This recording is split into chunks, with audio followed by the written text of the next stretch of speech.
Hello guys, welcome to CloudRaga. So in previous video, we talked about how to persist or save collections in Hibernate through our entity class. And while implementing that, we also got one error or exception. It was mapping exception, and Hibernate fails to understand what is this column. The column name is states.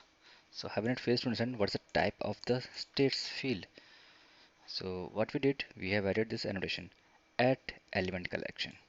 So this tells the Hibernate that this field is of collection type. So Hibernate treats it accordingly. So what's the outcome when you add this annotation?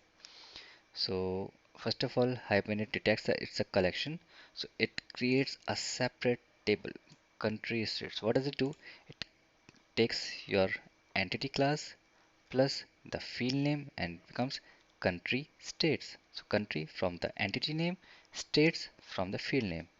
That becomes your new table. And what we have in that new table? The reference ID of the main table or the entity table, and second column is of fields, whatever value we have inserted. So what we have inserted? This state codes MH, UP and RJ, and they become the value here. And yeah, the first field, the first table is the country table itself, which has ID and name. So Hibernate creates two tables, country for maintaining its fields and country states or a new table for maintaining the collections of the things. And then it creates a foreign key relationship, primary key and foreign key connection here, and then insert one record in here and later three insert queries for these three tables. So that's how Hibernate maps the you know collection in Hibernate. Let me just color code it so things will be clear what just happened. So yellow here, gray goes here. So that's how Hibernate treats this whole thing.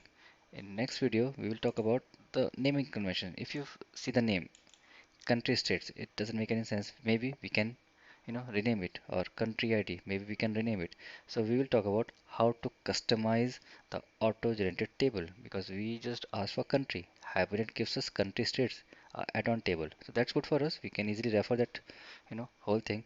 But again, if you want to customize, we can customize this whole process. We can name the auto-generated table. So in future, we know what's going to be the table name, and likewise, we can also change the column names as well. So, but that's for next class. So here we just understood how Hibernate treats a collection type. Thanks for watching this video, guys. If you have a question, you can put that in the comment section. I'll definitely reply there. And thanks for watching this video, guys. Bye bye.